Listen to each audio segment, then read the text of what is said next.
Selamat datang di mata kuliah perilaku konsumen dengan bahasan kali ini tentang riset kuantitatif perilaku konsumen.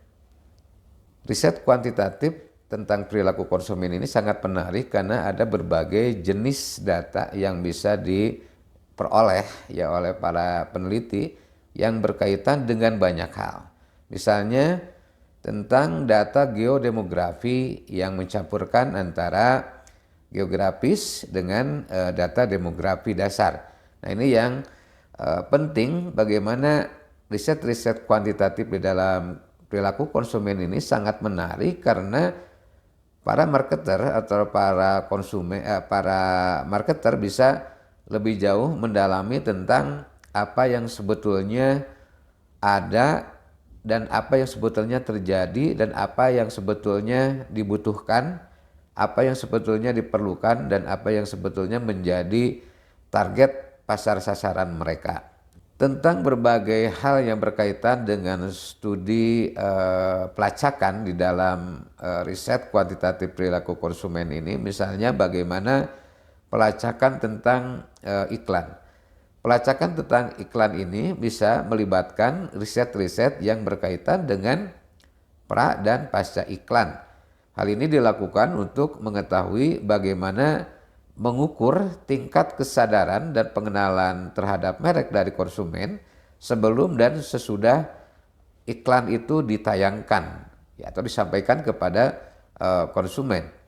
Berbagai model, berbagai teori yang bisa menjelaskan tentang bagaimana melacak hasil dari sebuah iklan melalui pra dan pasca iklan ditayangkan. Misalnya salah satu yang terkenal adalah model Dagmar. Model Dagmar ini adalah sebuah model yang berurutan, yang dilakukan mulai dari fase kesadaran, kemudian pemahaman, keyakinan, dan sampai konsumen melakukan tindakan.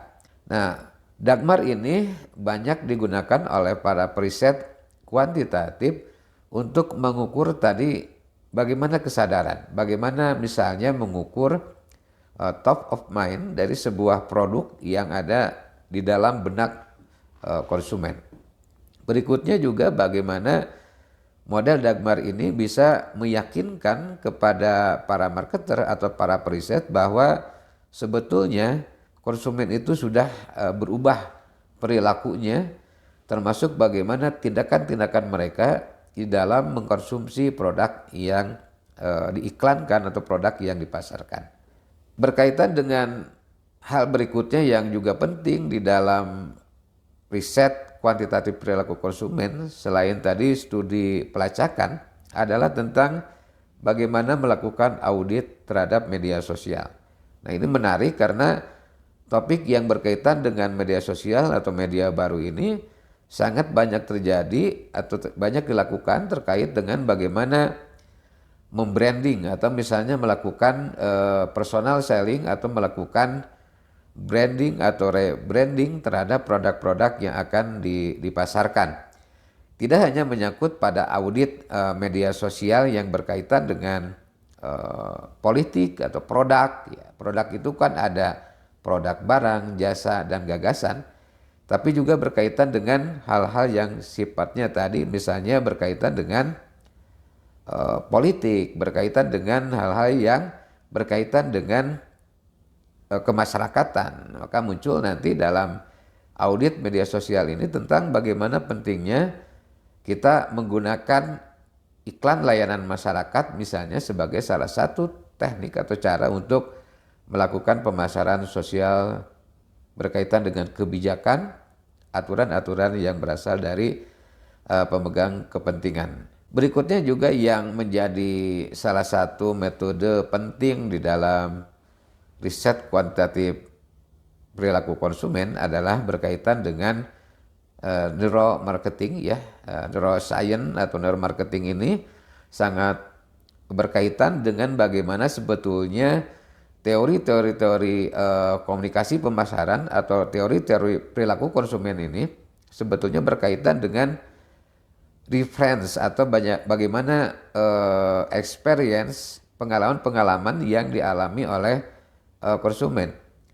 basis atau dasar dari neuroscience ini adalah teori-teori perilaku konsumen yang berkaitan dengan bagaimana memahami apa yang sebetulnya menjadi apa yang sebetulnya ada di dalam pikiran-pikiran konsumen itu seperti apa. Nah, ini sangat penting neuromarketing ini karena sangat berkaitan dengan sebetulnya konsumen itu memiliki pengalaman menarik apa, konsumen itu memiliki tentang reference yang seperti apa tentang produk-produk yang dibutuhkan saat ini. Salah satu kasus yang terjadi berkaitan dengan riset kuantitatif terkait geodemografi, ini misalnya bagaimana misalnya sebuah wilayah geografis ya yang misalnya kita contohkan tentang lingkungan perumahan. Lingkungan perumahan misalnya kita bisa menggunakan kode pos, bisa menggunakan penomoran rumah untuk mengidentifikasi berbagai jenis rumah dan biasanya ini untuk mengetahui bagaimana konsumen itu membutuhkan misalnya tadi tentang perumahan-perumahan yang mereka inginkan, mereka butuhkan sesuai dengan pengalaman-pengalaman mereka tinggal di wilayah tertentu. Nah, studi geografis ini sangat penting ya, karena akan terkait juga dengan bagaimana sebetulnya analisis demografi online yang bisa dilakukan terhadap orang-orang atau konsumen tadi yang sebetulnya tadi membutuhkan atau menginginkan terhadap rumah-rumah sesuai dengan preference, sesuai dengan pengalaman yang pernah mereka lalui. Ini kasus geodemografi. Berikutnya berkaitan dengan contoh kasus studi pelacakan. Misalnya kita bisa melihat bagaimana hasil-hasil riset kuantitatif yang berkaitan dengan data panel audit rumah misalnya. Nah, ini yang bisa dilakukan sebagai contoh adalah bagaimana marketer atau periset di sini melakukan teknik-teknik kuantitatif yang melibatkan wawancara dengan orang-orang di rumah ya, orang-orang dengan masyarakat, dengan konsumen, kemudian melakukan juga survei melalui telepon misalnya, atau misalnya juga bagaimana melakukan survei jalan. Nah, ini yang biasanya dilakukan oleh para periset kuantitatif untuk mengetahui bagaimana produk-produk mereka yang mereka kampanyekan atau yang mereka pasarkan itu mampu mengubah tindakan atau perilaku konsumen untuk memilih produk yang mereka pasarkan. Seperti yang diketahui bahwa model atau teori Dagmar ini sangat penting kembali untuk dipahami sebagai sebuah model yang bisa menjadi kerangka peneliti kuantitatif untuk melihat mulai dari munculnya kesadaran sampai terjadinya perubahan perilaku pada diri konsumen. Kasus audit media sosial. Nah, audit yang biasanya dilakukan ini lebih panjang lagi tahapannya karena audit ini bisa dilakukan dari mulai marketernya atau pemasarnya, kemudian media yang digunakannya, kemudian bagaimana audit terhadap pesan pemasaran yang disampaikan sampai pada audit pelanggan atau audit dari konsumen yang akan dijangkau oleh produk yang akan dipasarkan tadi. Nah, hal yang juga penting di dalam audit ini adalah bagaimana audit media sosial ini mampu mengeksplorasi tujuan-tujuan dari media sosial yang dimiliki oleh sebuah organisasi. Media sosial dalam setiap instansi, setiap organisasi, bahkan setiap diri konsumen ini sangat penting karena akan menjadi nilai tambah bagi marketer atau bagi pemasar untuk mengetahui siapa sih sebetulnya yang menjadi halayak baru atau yang menjadi pasar potensial yang bisa dimasuki oleh produk-produk yang dipasarkan. Kemudian berkaitan juga dengan sumber daya yang dimiliki, misalnya isu-isu tentang kebijakan, tentang kebijakan konten, tentang rahasia dagang, tentang Bahkan dengan isu-isu politik ini juga bisa dilakukan audit melalui media sosial. Berkaitan dengan kasus neuromarketing ya, banyak perusahaan-perusahaan yang kemudian melakukan riset kuantitatif melalui riset-riset di laboratorium ya.